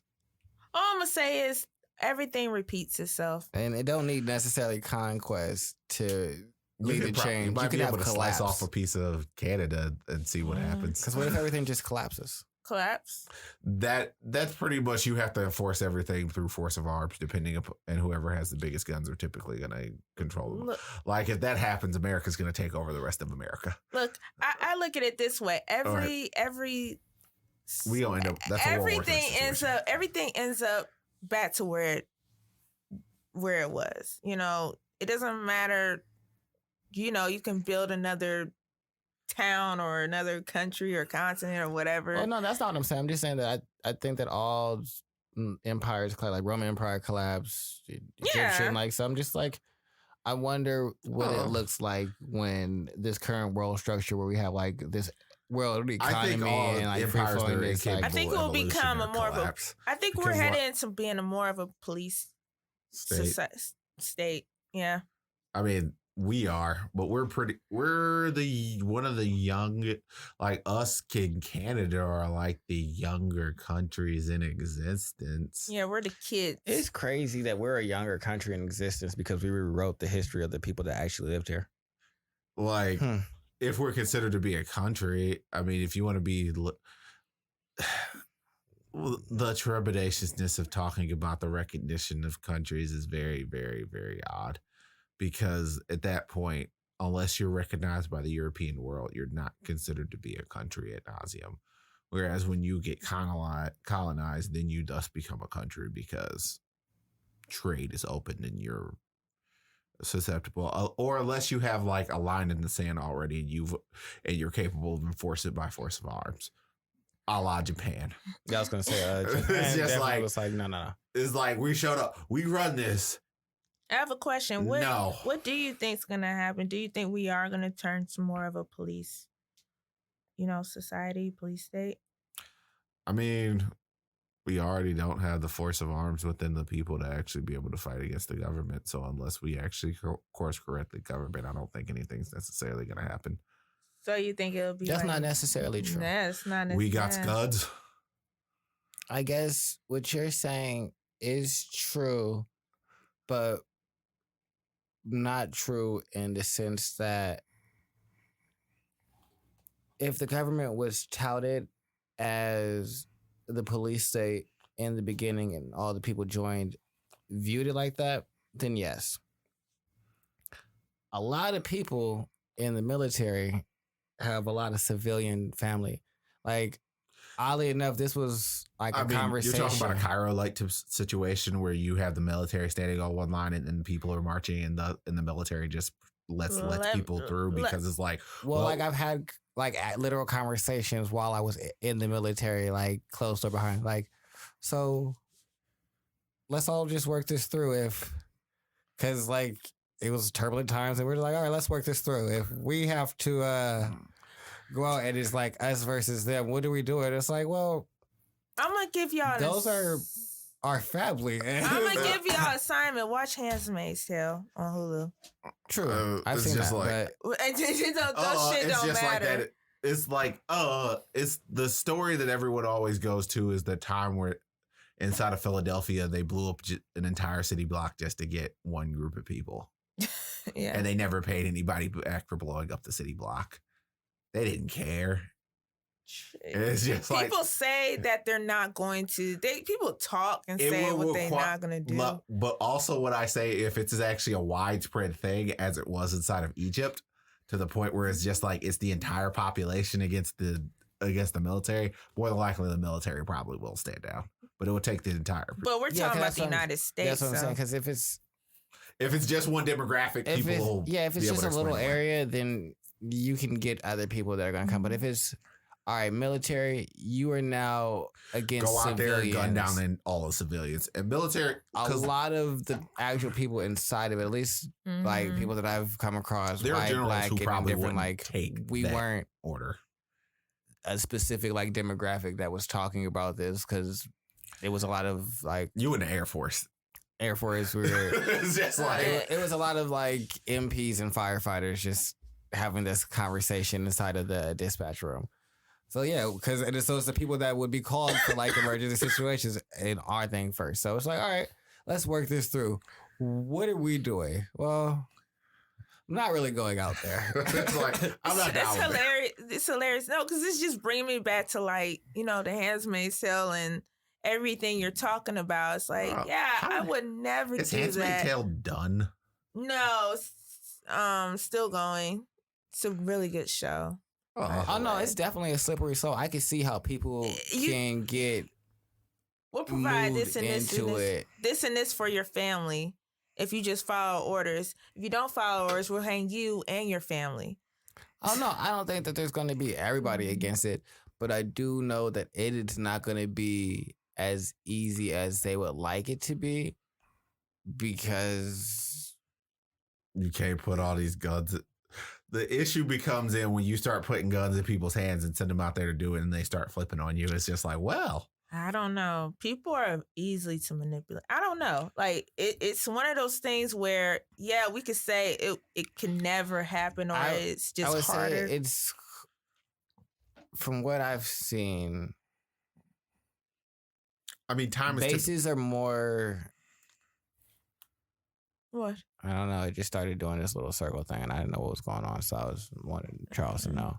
But no, the bases are more like influenced by their base commander. So, and kind of like take on that philosophy. So I feel like if base commander is kind of like with the shits, then most of the people on that base are going to be following and towing that line. So I think you get a lot of division in instances where you might have this base that is like, no, we're not going for that, but this other base that is fully committed to the new cause regime. Yeah, so I think that would be more of the issue, where I don't think it's going to be everyone that's down for it, but I also don't think that it's going to be everyone that's against it. So that's kind of where. But I also see that if things fall apart, I think it's just going to be civilians versus like the government in all forms of the world. I see like how easy it is, especially online, how easy it is to manipulate people, like to push out propaganda, to push out different things. Like, yeah, this is for your safety. Look how fast we put on masks. You know, people say, look how fast people just say, yeah, let's take the vaccine. Like, it is, y'all are saying, yeah, people will, of course, they will rebel against the government, but majority of society is not going to rebel. Oh, They're not. They're just not. Because you know what? Look how easy it was. I mean, just look how easy it was for the government to manipulate people through the coronavirus. Like, no, even if it's real or fake or not, I'm not saying that. I know it's real, but just look how easy it was. I wouldn't say they were terribly successful with the mask thing. Yeah. But it's like, but they couldn't get people to keep. But they closed down businesses and they closed down, you know, the whole entire state. You know, look how easy, like, yeah, you guys got to stay at home. What do you mean we got to stay home? You got to stay home. You stayed home. I mean, we didn't have to stay home. We just couldn't go into businesses. But you know what I'm saying. But I guess that's true. But there was also a large number of people fighting against that. So that's what I think that... I mean, of course, that's what I said. You always going to have a rebellion. But I think that's why it'd be bad, because... But they're not winning. They're not going to... I mean, didn't they? No. Because... The vaccine's rolling out. People taking the vaccine. What is it, 75 million people taking the vaccine? 50% of Americans. Yeah. So did they really win? We're not actually, as the numbers bear out, we're not actually going to hit our herd immunity. So, yeah. If we don't get herd immunity, that means we're going to be in mass basically for the rest of our lives. What are you talking about? Herd immunity means enough people have the vaccine to the point where we actually don't need to worry about it as much anymore. But the problem is we're not actually going to hit that point of concentration is what the numbers are bearing out, because we got about 20 to 30% of the populace who are just refusing to take the vaccine. For now, they're just going to make it extremely uncomfortable for people not to take the vaccine. That's why they're going to implement the little passport. You think that they're going to be deep in people? Oh. They're going to be real strict. I would rather you sell drugs than you do that shit. So I don't think I have anything else for this episode. Yeah, I was about to say, it's just like we've hit the circular point. So it's been a long episode. I hate y'all. Okay. But this has been Trina and Just Charles here, talking to my ear off, making me have conversations about nothing that was on my board. I didn't do that at all. I was just letting you anchor the show. You said it was fine. You got off. You said random. I'm like, okay, we're fine. Let's do it. I started talking about what I wanted to talk about, and then you brought up some segue, and that's what threw us completely off topic. Because you always got these random segues that you want to throw in. It does tie into it. Didn't. It didn't tie into nothing. But I don't remember. Exactly. We leaving. Her segues are never tied. I don't remember. I have to play it back.